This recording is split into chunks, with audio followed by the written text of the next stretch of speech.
Good morning, everybody. It's the second day of the Friday Drinks and Sahwira Market Place. We're here in Hertfordshire, and we've got a special guest who came all the way from Zimbabwe and has been at the fair. And this is with BonVie. Thembi, welcome, and thank you very much for joining us. Thank you. Yeah, and we have our resident analyst, Rufaro. How was it yesterday? And picking it up from the conversations that we've had so far, what are your thoughts? No, it's been very good fun, very productive. I think the fair area is looking it's got an interesting vibe. There are lots of booths that are set up. And so everybody who can make it should come through and check it out. Okay, fantastic. So we've got another wide audience that's actually online, and we thought that the best thing for us to do is to actually meet with the guys that are here from Zimbabwe and hear them actually, speak from the horse's mouth. Because I know that a lot of our audience have been asking about medical aid and everything to do with, friends and family back home and how they get treated. So maybe, Thembi, just to start off with, can you tell us who BonVie is and what are you guys all about? Thank you, Tinashe. So BonVie actually means good life. It's a French word which means good life. And we chose that particular name because health is the life. We can't do anything without health. And so it is the foundation to anything that we do. A productive economy can only be productive if people are healthy. So that is who BonVie is.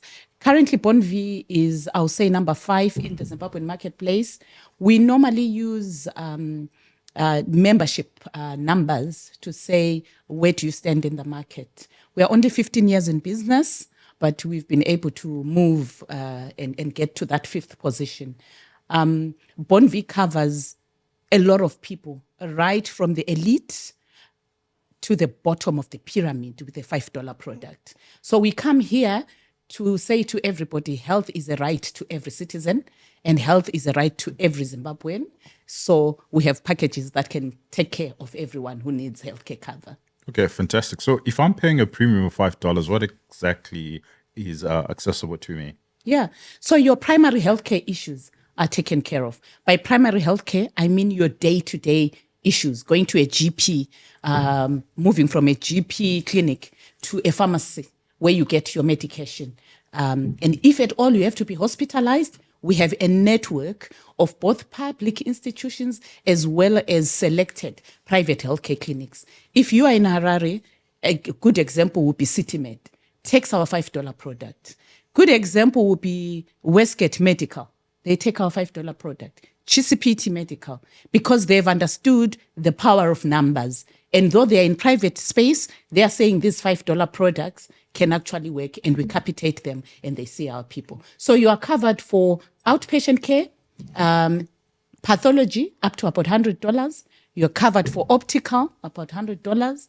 You are covered for dental, at least tooth extraction, or a filling of your teeth. So it's a very basic micro medical aid plan, but we believe it does go a long way to someone who earns very little, but they still have healthcare needs like any human being. Okay, and then in case of an emergency?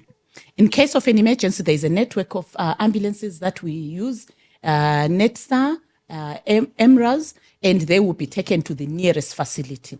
If at all in a case of an accident, people see your card, at the back of your card, they are able to either phone BonVie call center to say, we have this member of yours, where can we take them? And they are directed. However, there is a government regulation that if in a scene of an accident, anyone is taken to the nearest public hospital if there is no medical aid that has been seen. So you are covered on in emergencies on the $5 product, just like all other people. Oh, that's fantastic. Yeah. I always thought that you had to carry your driver's license with you.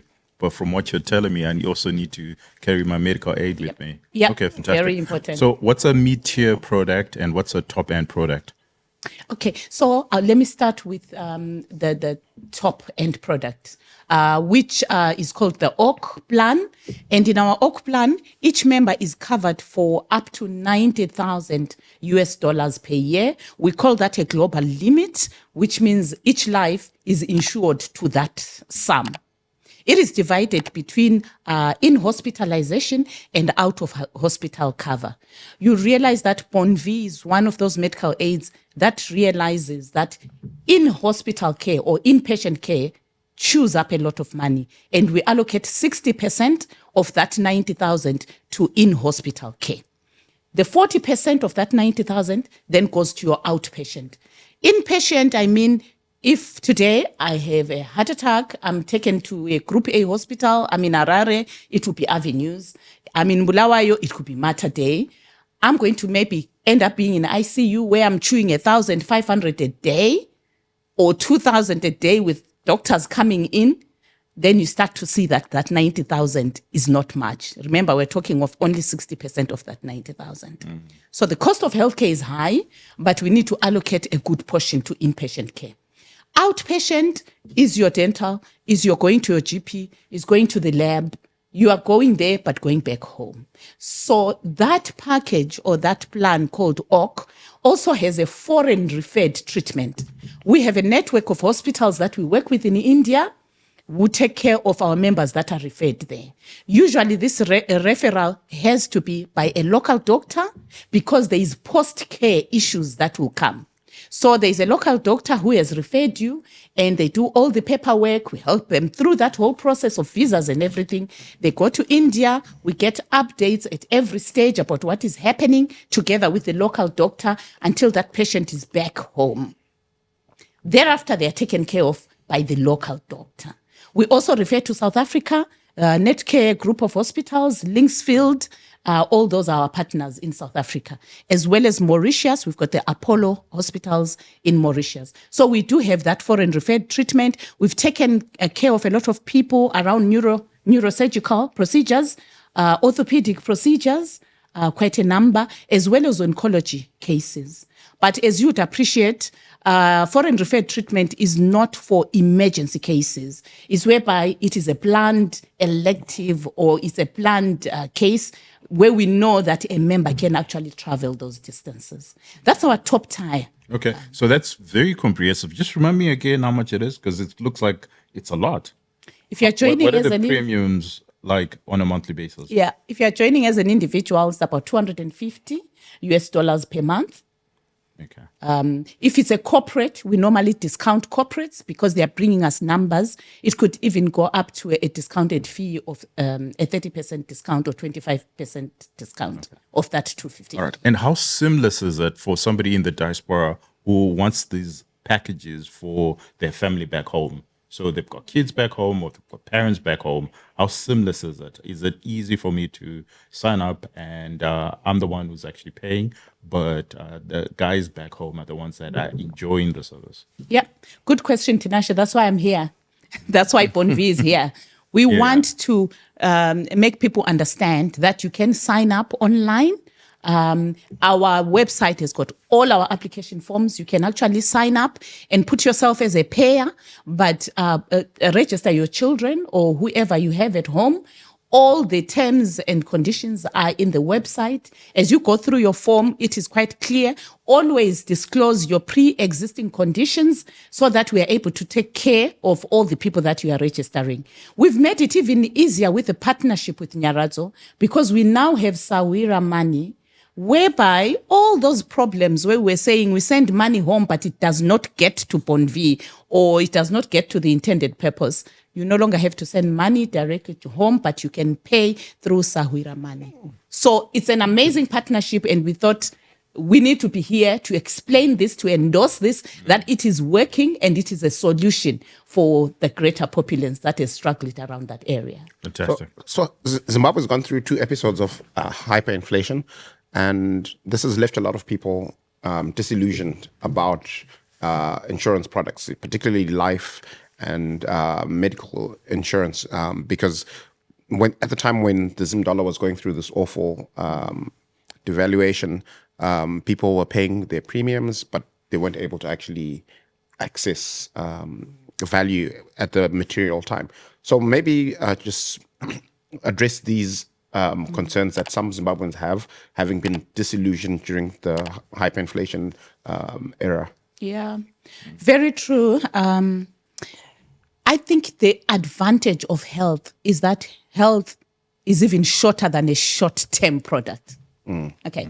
So unlike a life product that I'm going to enjoy its benefits much later, maybe at retirement, or a funeral product where I'll enjoy when I'm gone, with health, people use that card so often. And it's easy to see whether it's working, whether it's acceptable, what kind of shortfalls do I have. You are interacting with your healthcare insurer more often than your life assurance or your funeral assurance. So I think that is one good example of health.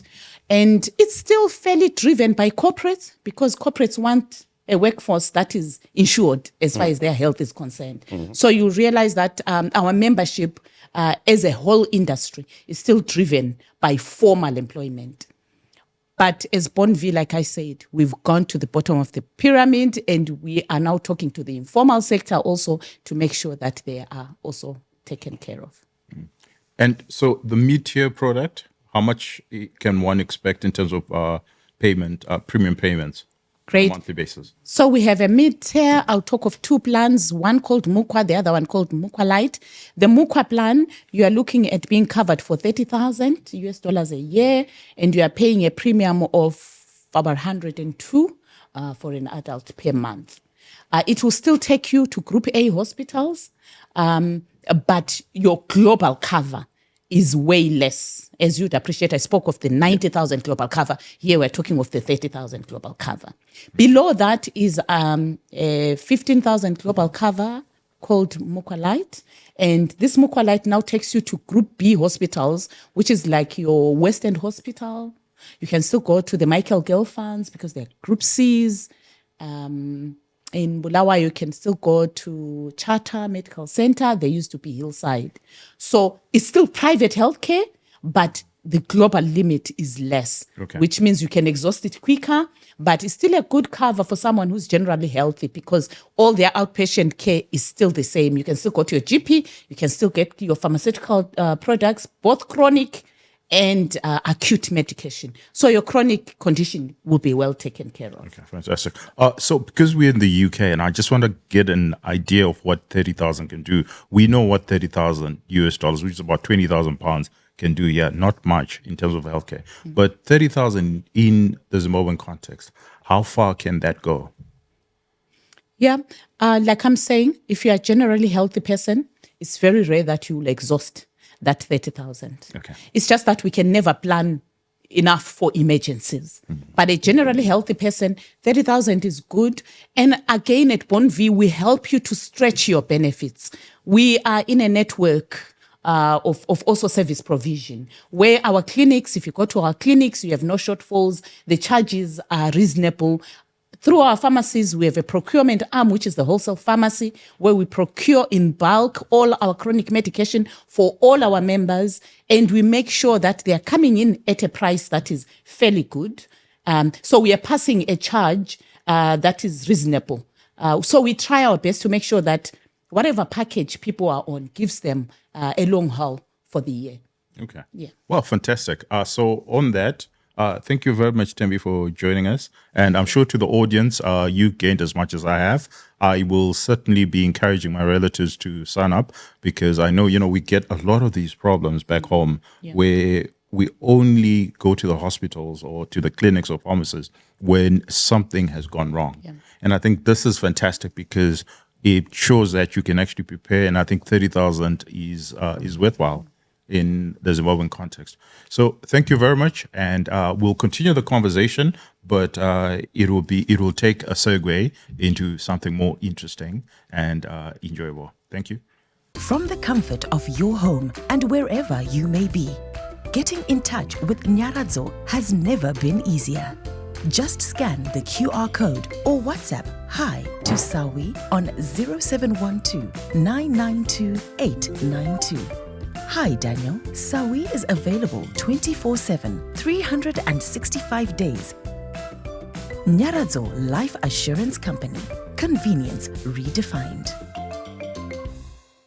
Thank you very much, everybody. Welcome to the second segment. We still have Thembi, who as it turns out, was actually the entrepreneur who started BonVie. So we just thought, you know what, for our audience in the UK and across the world, I know lots of you are thinking and planning of going back home or starting businesses, whether in Zimbabwe or elsewhere in the world. So it's always a pleasure when we meet our entrepreneurs and we actually want to hear their stories. So maybe to begin, Thembi, can you tell us your story?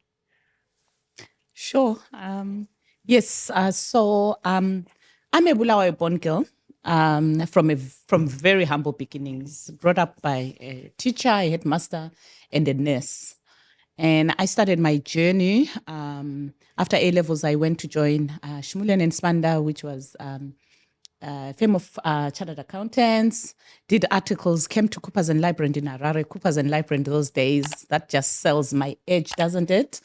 And then I joined Kinross Holdings, which is a mining concern, a Canadian mining concern, and I was head office accountant then. And I was put in charge of also running the medical aid scheme, which was a closed scheme called Blanket Mine Medical Aid Scheme, with 2 mines at that time in Gwanda, which was called Blanket Mine, and Chinoi, we had Golden Copy. I ran the medical aid and I started to get an interest in knowing more about this thing called a medical aid. I'm a head office accountant. I'm supposed to also do this medical aid, invest those funds, make sure that it stays healthy and all. And my interest started from there. As I was bringing up my children, I then decided, okay, I think I better give it a go. I registered a medical aid called Synergy with an actuary. He's late now, whom I used to do books for and do administration on a part-time basis for. And as I was working on that and as things had slowed down, I just got a call one day from an Interfin group, at that time chairperson. And they said, I heard that you are setting up a medical aid. Would love to work with you. Can you come on board under Altfin and set up a medical aid? I was like, yeah, good. Let me go for it. So in 2009, in November, I was able to beat a record that I was given. I was given a challenge to register the medical aid scheme in a month or 2. And by November, we had registered Altfin Medical Aid with the Minister of Health. And I was already starting the product design. By March of 2010, product was out and we're able to launch it into the market.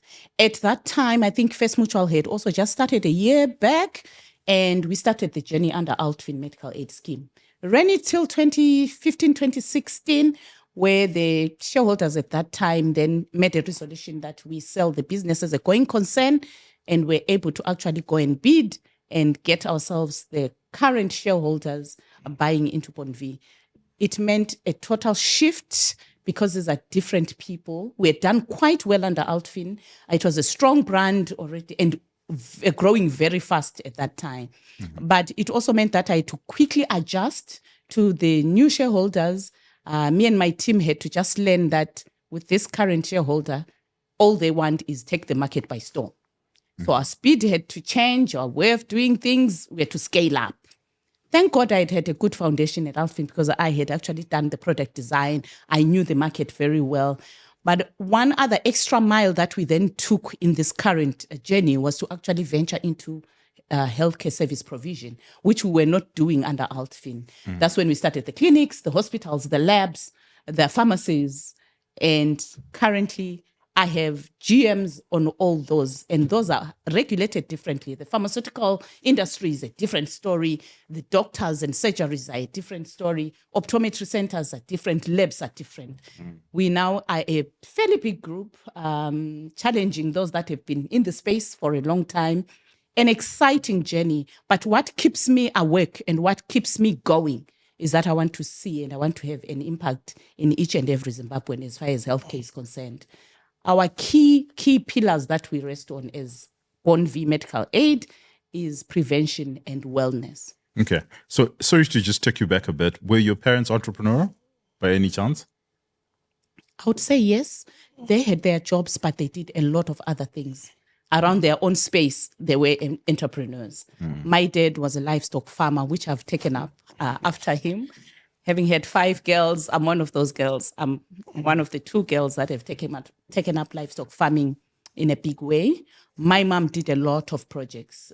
She used to teach other women how to do those doilies, how to go to the market with them, how to do chickens, how you can bring up your children through these projects at home. So in their own way, they were entrepreneurial. So how did you end up in accountancy? At school, when people come and say, "Oh, we come to talk about different professions that," and you'll say, "Which ones pay well?" That was our question. Like, "Oh, do business studies, consider accounting, and all that." So it was from that drive of wanting to be better, wanting to see better, wanting a better life that I've read about, but I wasn't living. So yeah, it all came from there.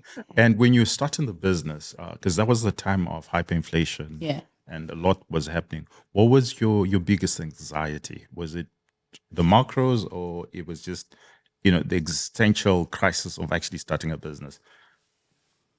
I think it was both, because when you are given money and you are told to make this thing work in an environment that is so uncertain, everything just comes down. So I had to really study the market, come up with a product that is compelling. Because remember, you're coming into a group that is already established. The short-term insurance at Altfin was flying. I think they were second after Old Mutual at that time. They were doing so well. The life company had just come up so well. So you don't want to come in with this baby within the group that's going to just throw everybody down. I was working with men who were very aggressive. And at times I would feel so intimidated. They knew their stuff. And our shareholders, there was something else.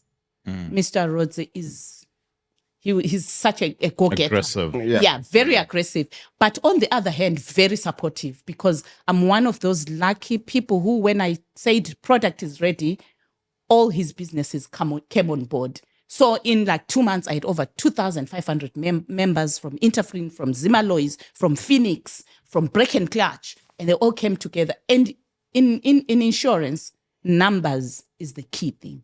So it was easy now to have those leaps and bounds because of that. But the anxieties were big from every space. And everyone is saying there's a new kid on the block called Outfit. What's happening there?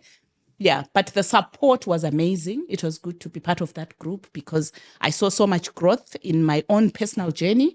I learned a lot from other people. So it was good. What are your thoughts? Because you saw the group growing, BonVie, and you saw her in action. What are your thoughts around it? No, I think it's a phenomenal story, and I think it's a very difficult space to actually start a business and steal market share from incumbents, because it's heavily regulated. Everything that you've spoken to, whether it's pharmacology, whether it's clinics and hospitals, and the actual insurance product itself is regulated by IPEC. So it's a highly regulated space. It's very difficult to be nimble and aggressive, and yet in spite of that, you've actually built quite a big business that is taking the market by storm, which is quite impressive. So the next question would be, because you did highlight that you actually worked with an actuary at the beginning, so who gave you, I suppose, some of the technical advice, and unfortunately they're late. May they rest in peace. But what I wanted to understand is, how important is it to have co-founders, to have people around you who are supportive of the idea and that you're bouncing off ideas with and helping you to spur along, manage the anxieties, manage the growth and everything else? It's critical. It's critical to have the right skill set around you. So, for instance, the actuary I spoke about, up to now we work with actuaries because as an entrepreneur, I can say I want a product that does A, B, C, but I need someone to crunch those numbers and put those permutations and say, it's going to come up to a cost like this. And then I go back and say, does it make sense? Can we actually do it? How is the market? Can it embrace this? And things like that. So it's good to have the right skill set around you. It's one thing that I have learned. A marketer has got their place. An actuary has got their place. A finance person has got their place. An HR person has their place. And we should all come together to bring up something that is good. So there is no big, better than the other kind of a profession, but we all work together for a common goal. And how do you choose them? Because clearly you didn't choose your friend. typically we tend to choose our friends as our co-founders. How did you go about the process of choosing someone? Well, we actually launched it out when we're selling, so to say, looking for an investor into the Altfin Medical Aid Scheme. We had about 4 suitors who wanted to come into the space. 3 were already in healthcare, which means they understood what they were wanting to buy. This particular one was not in healthcare at all. But they said it's a space we want to get into. So we looked at what we can potentially get out of Zed and his team. And we said... Zed, this is Insco. Yeah. Okay. So, but in his personal capacity. All right. Yeah. Okay. We said we think we can gain more mileage. We can do bigger things. And that's really how we made the decision to say, let's try to go for someone who seems to be going somewhere. Love for Zimbabwe that is unprecedented.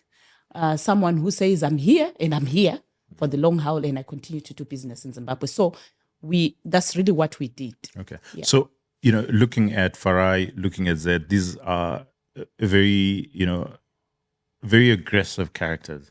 Does that speak to who you are as well? That you are also a very aggressive character? Really a fraction of it.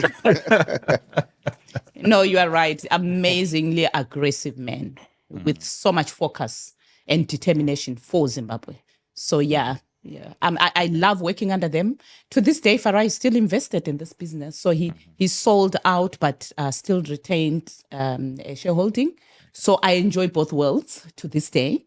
I didn't totally cut off from my previous. Okay. So it's nice to always also have someone who understands where you came from and where you are going. So I've got a good blend. All right. One of my observations in Zimbabwean businesses, is that a lot of founders do very well, build something substantial up to a certain point, and they get to a crossroads where to scale their business, to take it to the next level, they actually need to sell some of their equity to a partner that can make that happen, like what you did with Zed.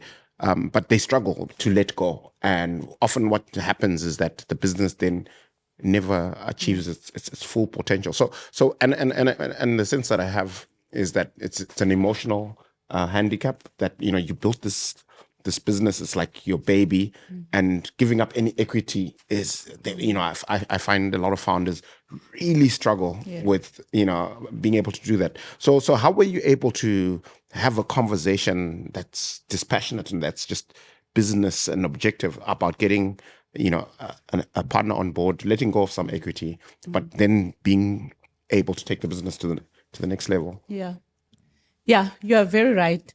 Not only is it emotional to the founder, even management, especially if you've started right from, putting that first word on paper.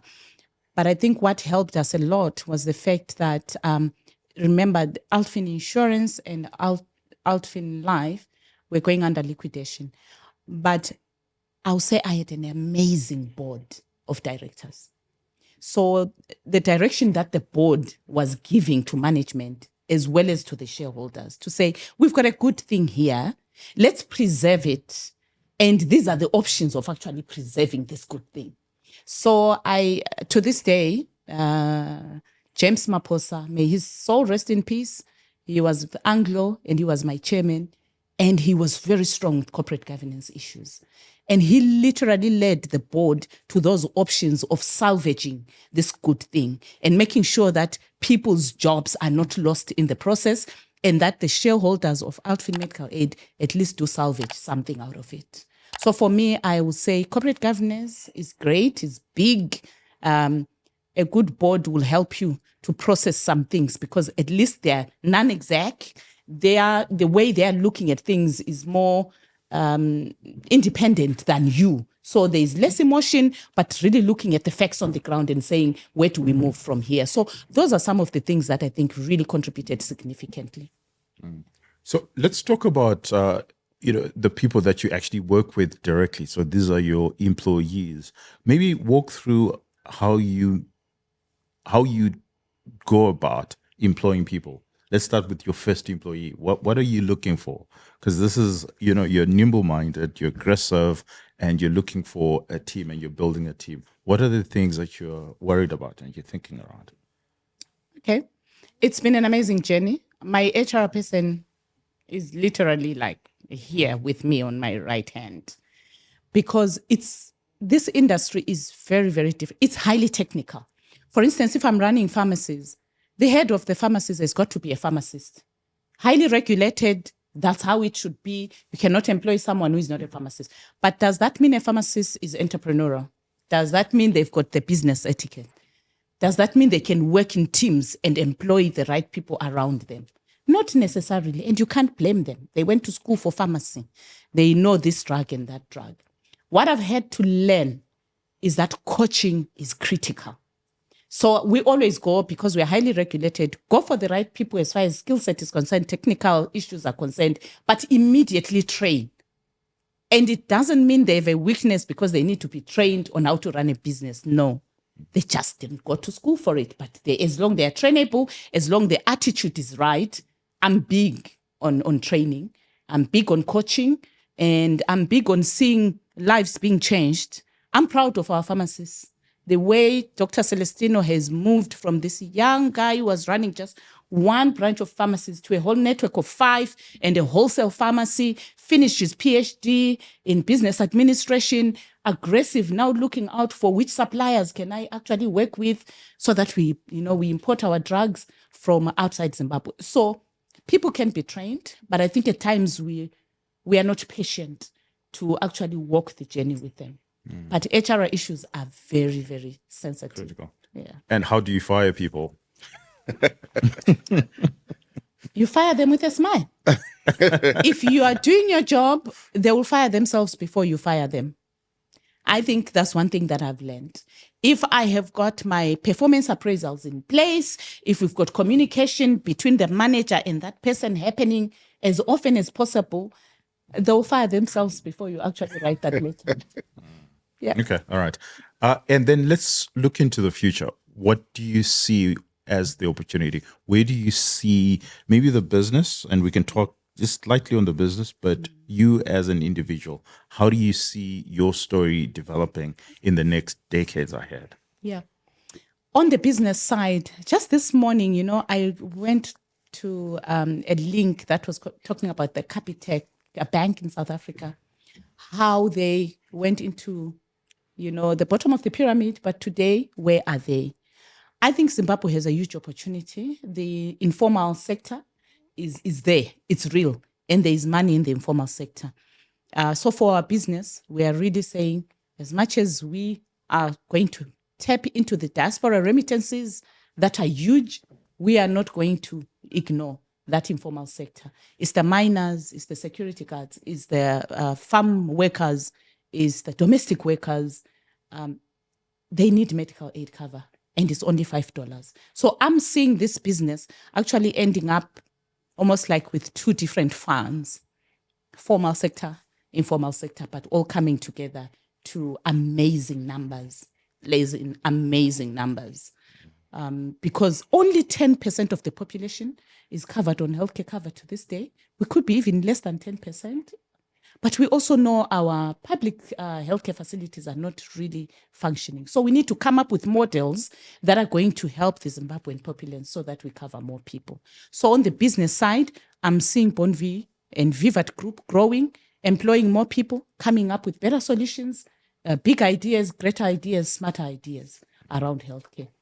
Personally, I sit in the board of Healthcare Funders of Southern Africa, which is a SADC body, and I sit there to represent Zimbabwe. There are a lot of things that we're discussing under SADC. One of the things that really, really is a big thing is the fact that Africa is importing a lot of pharmaceutical products.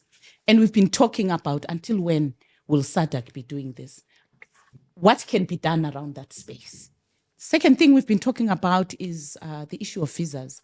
A Zimbabwean child going into South Africa to study has already got medical aid from their parents. But when they go to South Africa, this university wants them to have another cover with a South African insurer. So we are saying, no, this child then becomes double insured because over the holidays, they're back home and that's when they're attending to their healthcare needs, optical, dental, everything. So the parent cannot take them off their cover, but they're also paying. So we're saying, how can we look at this and sanitize this? One cover for this one child who is within the SADC. So there is a lot happening there, and it's a space that I'm loving because it goes beyond Zimbabwe. It speaks to Africa and policy issues. Where should we be lobbying together and making sure that we cover a lot of mileage? So I'm enjoying that part of it. Looking at myself, I want to retire, leaving BonVie right at the top of healthcare. Do you see yourself retiring? Yeah. It doesn't feel like it. No, I see it. I see it. And I will, and I want to retire well and not have any regrets about maybe during my time I should have done this. I hope you plan on writing a book. I've started on one. Ah, fantastic. That's great to hear. So it has to get finished. Yeah, but I have. Fantastic. Yeah. Your kids, are they entrepreneurial? Yes, especially my first daughter. She trained as an osteopath. She's here in the UK. She's running her own osteopathic practice in Orpington, in Kent province. She's entrepreneurial. She also does one or two other things. My son has touched a lot of things from commercial piloting to logistics to finance. I think he's still finding himself. And my third is a software engineer. I can't say my last two are entrepreneurial, but the first one definitely. And how do you guide them as they go along? And because you've walked the path, and then you see these budding entrepreneurs, and these are your direct descendants. How do you help them? Naturally, because of my entrepreneurial flair, I find it easy to talk to my first daughter. She can even bounce a lot of things with me. Mom, I was thinking of this. What do you think of this? I'm planning to put this, on my LinkedIn. It's easier. Very difficult with a child who is multi-skilled. My son is just like here and there and there. And I'm not like that. I'm focused. When I'm holding this cup, I am like, making sure I hold it. He can hold it and hold this and have all things, going. So it's a challenge. Parenting will always be a challenge. You don't give birth to children who will be exactly like you. And as you try to find your path with them, at times you fight, at times you find each other. But overall, it's been good. Great. Do you find that as you get older, you're more and more like your parents? Like my mom. Yeah, definitely. So you understand her 4 a.m. Yeah, things I never understood before. Now I can relate. I'm doing them. And my children like, oh, so you are now like Gogo. Yeah. Fantastic. Thank you very much. I don't know if you have any pearls of wisdom that you have pulled out of this and we can just discuss. No, fantastic. No, it's been great having this conversation, and hopefully we'll have you over at the studio in Harare for a more laid-back conversation in the bar. What is your tipple of choice, by the way? My tipple of choice. Do you drink? I do red wine. That's the worst I can do, or the best I can do. Yeah, awesome. Sober enough. Well done. To our audience, I hope you found that as riveting as I did. It's always interesting when we have entrepreneurs who've actually started something. And this is an entrepreneur who actually started a business during hyperinflation. Which is a tough time. Tough time that places you in, 1 in a million.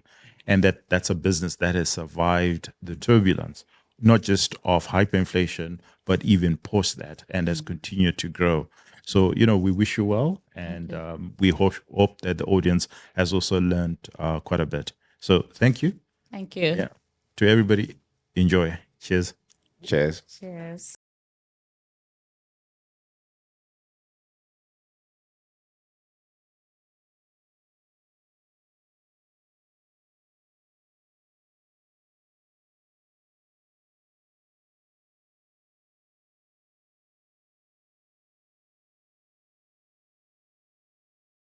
Being covered by BonVie, I do not have to worry about finding the right hospital. I just walk in, hand over my card, and I'm covered. For me, BonVie isn't just a medical aid. It's family protection across borders. I moved to BonVie Medical Aid and their service delivery is impeccable. I do not queue, I do not wait for anything. Their call center numbers are answered immediately. Their services are delivered immediately. I am a happy client with BonVie. I have been with BonVie since 2009. They have taken care of all my medical problems. That's why I'm still alive. Ini ndinofarira medical aid yeBonVie nokuti iri affordable. Mari yandinobhadhara pamwedzi inokwanisika. There are no delays, there are no surprises. You just get to access the facilities that you need. So the BonVie International card, in my view, is actually world class.